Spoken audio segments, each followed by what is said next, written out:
The importance of being earnest এই ড্রামাটা লিখেছেন অস্কার ওয়াইল্ড। অস্কার ওয়াইল্ডের লাইফ ডিউরেশন হচ্ছে 1854 to 1900। এই ড্রামাটার একটা ইন্টারেস্টিং ফুল টাইটেল রয়েছে, the importance of being earnest, a trivial comedy for serious people. এই ড্রামাটা কমেডি অফ ম্যানার্স, তবে এই ড্রামাটাকে স্যাটিয়ারও বলা হয়, ইন্টালেকচুয়াল ফার্স অথবা সোশ্যাল কমেডি হিসাবেও আখ্যায়িত করা হয়ে থাকে। এই ড্রামাটা লেখা হয়েছিল 1894-এ, ভিক্টোরিয়ান পিরিয়ডের একেবারে শেষ দিকে, আর ড্রামাটা প্রথম পারফর্ম করা হয় 1895-এ, কিন্তু এই ড্রামাটাকে সর্বপ্রথম পাবলিশ করা হয়েছিল 1899-এ। এই ড্রামাটাতে 3টা অ্যাক্ট আছে, আর এই ড্রামাটা খুব একটা বড় ড্রামা না, একটা ছোট ড্রামা। এই ড্রামাটার টাইম সেটিং হচ্ছে লেট 19th সেঞ্চুরি, অর্থাৎ 1890 স্টার্ট।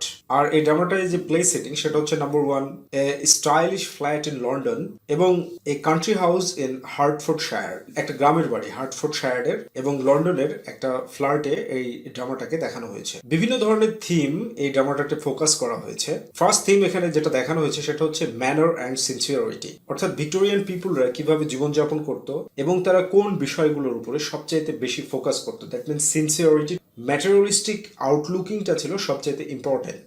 এই বস্তুবাদী পৃথিবীটাকে মানে একেবারে সম্পূর্ণ রূপে গ্র্যাপস করার জন্য তারা খুবই দায়িত্বশীলতাকে পছন্দ করত। নেক্সট যে থিম দেখানো হয়েছে সেটা হচ্ছে নেচার অফ ম্যারেজ, অর্থাৎ বিয়ের যে প্রকৃতি সেই প্রকৃতিটাকে দেখানো হয়েছে, যে কিভাবে ভিক্টোরিয়ান পিরিয়ডে বেসিক্যালি আপার ক্লাস সোসাইটিতে বিয়ে শাদী হতো বা কি ধরনের কনফ্লিক্ট ক্যাওয়াস এই বিয়ের কারণে সংঘটিত হতো সেই বিষয়গুলোকে এখানে ফোকাস করা হয়েছে। অ্যান্ড সার্টেনলি লাভ, ভালোবাসা এখানে অবশ্যই একটা গুরুত্বপূর্ণ বিষয়, কারণ এই নাটকটাতে মূলত 2টা কাপলের ভালোবাসার কাহিনীকে তুলে ধরা হয়েছে, বাট এর সাথেও আরো একটা কাপল রয়েছে। অর্থাৎ ভালোবাসাটাকে এখানে দেখানো হয়েছে যে ভালোবাসা যে একটা central part of human life, সেই বিষয়টাকে অস্কার ওয়াইল্ড দারুণভাবে উপস্থাপন করেছেন। নেক্সট ওয়ান, ডুয়াল আইডেন্টিটি, যে দ্বৈত যে পরিচয়, শহরে এক নাম গ্রামে এক নাম, এ ধরনের যে পরিচয় সেটাকে বেসিক্যালি ভিক্টোরিয়ান হিপোক্রেসি যেটা, সেই বিষয়টাকে ফুটিয়ে তোলার জন্য অস্কার ওয়াইল্ড এখানে ব্যবহার করেছেন।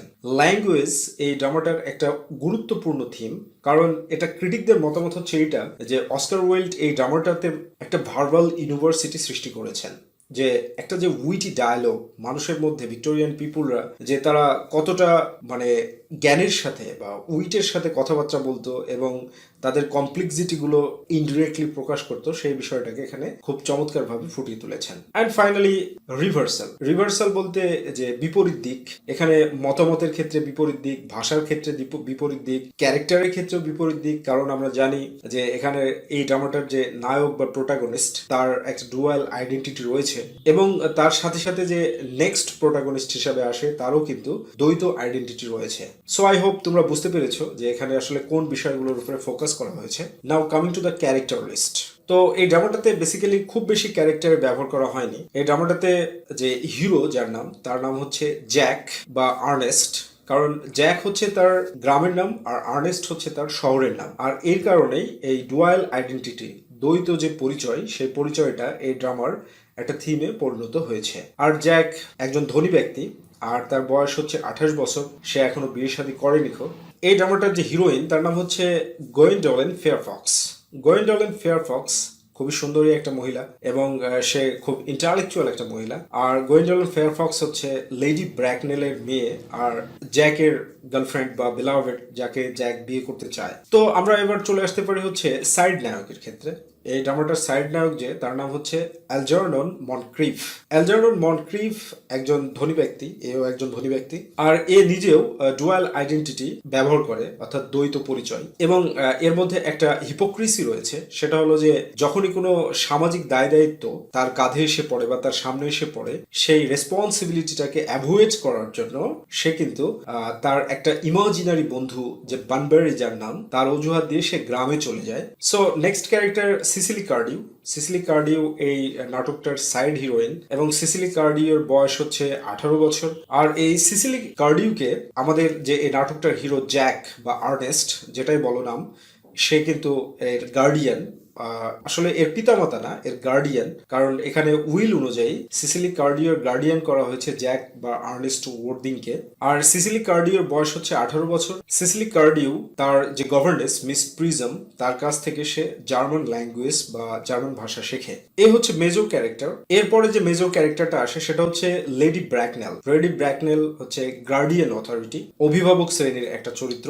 তো লেডি ব্র্যাকনেল এর একটা নাম রয়েছে, যে লেডি ব্র্যাকনেলের অরিজিনাল নামটা হচ্ছে অগাস্টা, কিন্তু তার বিয়ের পরে তার নামটা রাখা হয়েছে লেডি ব্র্যাকনেল। অর্থাৎ ভিক্টোরিয়ান পিরিয়ডে বেসিক্যালি বিয়ের পরে মহিলাদের নিজস্ব আইডেন্টিটির বদলে যে তাদের স্বামীর যে আইডেন্টিটি, সেই আইডেন্টিটিতে পরিচয় হতো, সেই বিষয়টাকে এখানে ফোকাস করেছেন Oscar Wilde.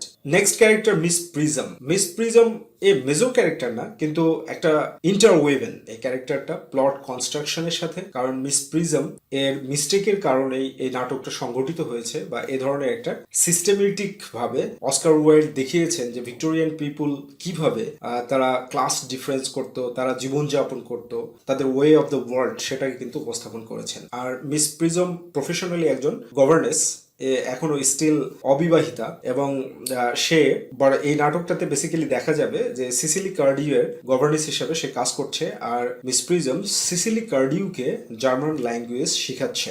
Next one doctor Chasuble. Doctor Chasuble হচ্ছে এই একজন যে ক্লার্কম্যান, অ্যাকচুয়ালি রিলিজিয়াস হিপোক্রেসি এবং রিলিজিয়াস যে কনফ্লিক্ট ভিক্টোরিয়ান পিরিয়ডে ছিল, সেই রিলিজিয়াস কনফ্লিক্ট বা হিপোক্রেসিটাকে দেখানোর জন্য ডক্টর সসিবল নামের এই ক্যারেক্টারটাকে রিপ্রেজেন্ট করা হয়েছে বা উপস্থাপন করেছেন Oscar Wilde. Next one Lane. Lane হচ্ছে আলজারডনের সার্ভেন্ট, এ শুধুমাত্র ফার্স্ট অ্যাক্টেই একে দেখা যাবে। And finally Merriman. মেরিম্যান হচ্ছে জ্যাকের যে কান্ট্রি হাউস, সেই কান্ট্রি হাউসের চিফ সার্ভেন্ট বা বাটলার। তো এই হচ্ছে মোটামুটি ক্যারেক্টার সম্পর্কে কনসেপ্ট। এইভাবে এই ক্যারেক্টারগুলোকে মনে রাখলেই এই ড্রামাটাকে খুব সুন্দরভাবে উপস্থাপন করা সম্ভব।